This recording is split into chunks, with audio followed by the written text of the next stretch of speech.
Marwadi university మంచి భవిష్యత్తు కోసం తెలుగు విద్యార్థులు ఇష్టపడే యూనివర్సిటీ. కాల్ 9059052378 9059052379.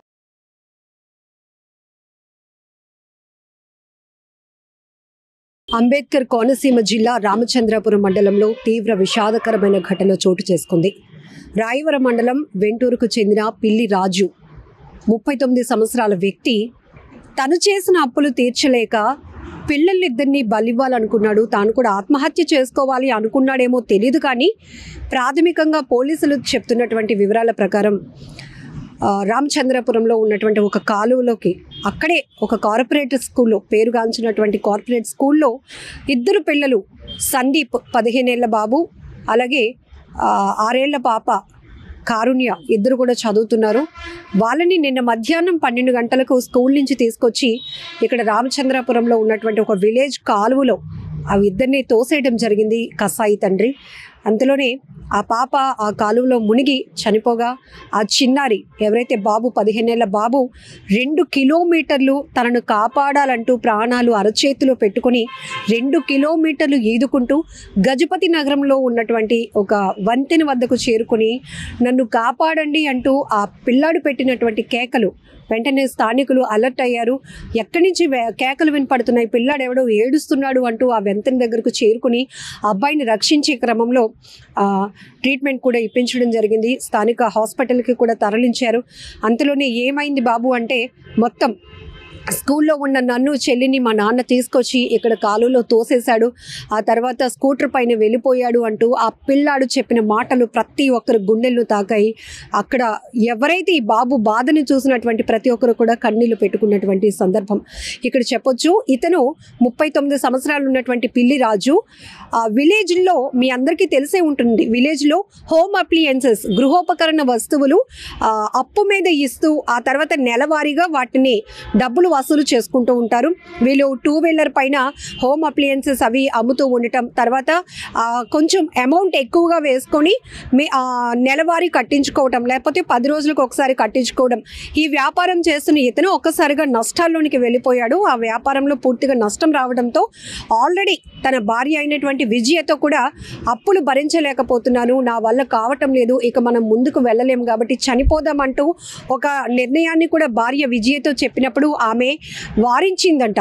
పిల్లలు చేతికొచ్చిన పిల్లలు ఏదో ఒక చేసి ముందుకు వెళ్దాం, అప్పులు ఏదో రకంగా తీర్చుకునే మార్గాన్ని ఎంచుకుందాం, అలా చేయకండి, వద్దండి, ఈ ఆలోచనే తప్పండి అంటూ ఆమె గతంలో కూడా ఇలాంటి డిస్కషన్ నడిచినప్పుడు వారించినట్టు కూడా పోలీసులు ప్రైమరీగా చెప్తున్నటువంటి ఇన్ఫర్మేషన్ ప్రకారం తెలుస్తోంది.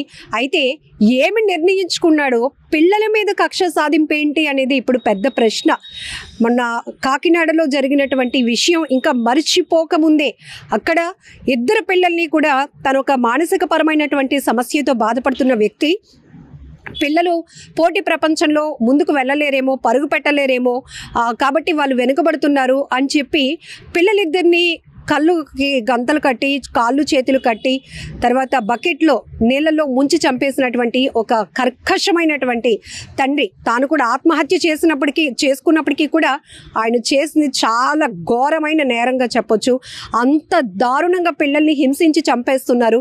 ఇప్పుడు ఈ ఘటనలో కూడా ఈ పిల్లలిద్దరిని ఆయన కాలువలోనికి తోసేసి చంపేయాలనుకున్నాడు. తాను చనిపోవాలనుకున్నాడో లేదో ప్రస్తుతానికైతే మాత్రం ఆయన ఆచూకీ తెలియదు. కాబట్టి ఆయన మరి ఎక్కడ ఉన్నాడు, ఎక్కడికైనా వెళ్ళిపోయాడా, లేకపోతే ఎక్కడైనా చనిపోవడానికి ఆయన ప్రయత్నంలో ఉన్నాడో తెలియదు. కానీ ప్రస్తుతానికి మాత్రం ఈ ఘటనలో ఆ చిన్నారి కారుణ్య 6 ఏళ్ల పాప పసికందు తన ప్రాణాలు కోల్పోయింది.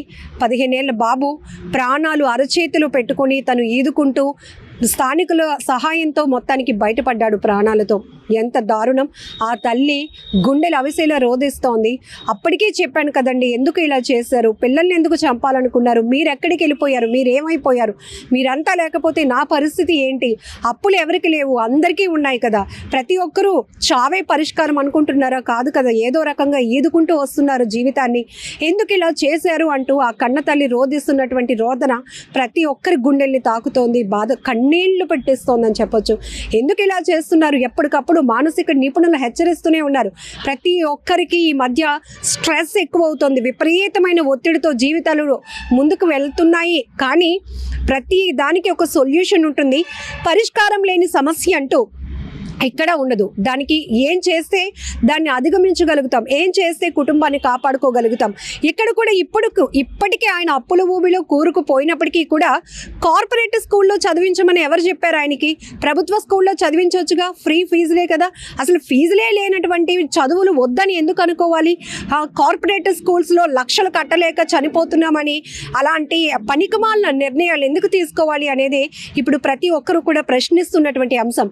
ఇక్కడ పోలీసులు కూడా ఇలాంటి కేసులు ఇన్వెస్టిగేషన్ చేసినప్పుడు వాళ్ళలో కూడా కాకి యూనిఫామ్లో వాళ్ళు ఎంత కర్కశంగా కనపడతారో, కేసుని డీల్ చేయడానికి నేరస్తుల పట్ల ఎంత కఠినంగా ఉంటారో, ఇలా చిన్న పిల్లల మృతదేహాలు లేకపోతే కుటుంబాలు ఇలా విచ్ఛిన్నం అయిపోతూ ఉండటం ఈ మధ్య పోలీసులు కూడా రెండు చేతులు జోడించి చెప్తున్నారు. ప్రతి ఒక్కరికి సమస్యలు ఉంటాయి. ఒకవేళ మీకు అలాంటి మానసిక సమస్య, ఒత్తిడి కానీ అప్పుల బాధ కానీ ఏమైనా ఉంటే ఒక్కసారి లోకల్ పోలీసులను అప్రోచ్ అవ్వండి, ఒక సజెషన్ తీసుకోండి.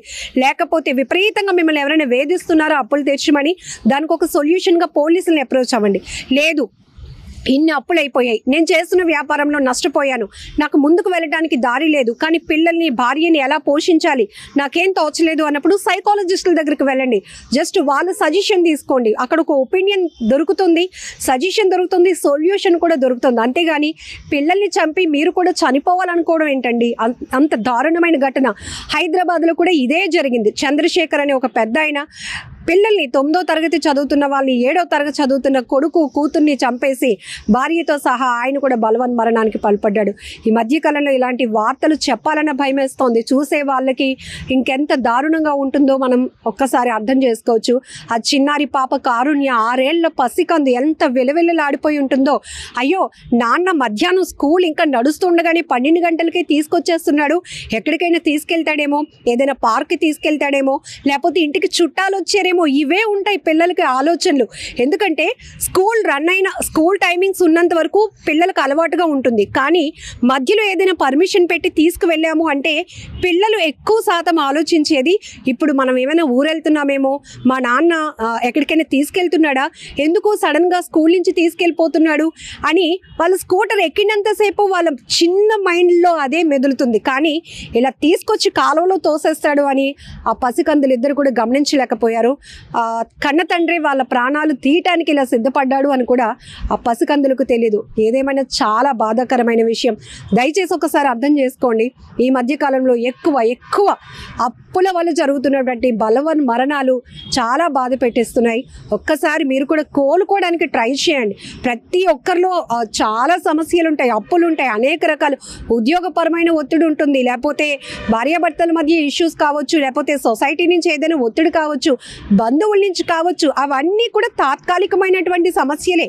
కానీ పిల్లల్ని చంపేసి మీరు చనిపోవాలి అనుకోవటం, ఏం సాధించాలి అనేది ఇక్కడ ప్రతి ఒక్కరు మాట్లాడుకోవాల్సినటువంటి విషయం. అయితే కొంతమంది ఇలాంటి ఘటనలప్పుడు కూడా వాదిస్తున్నారు. మీకేం తెలుస్తుంది ఎంత ఒత్తిడి లేకపోతే అలా చేస్తుంటాడు అని. ఏం చేయడం అండి, చాలామంది కామెంట్లో పెడతా ఉన్నారు. అది కరెక్ట్ కానే కాదు.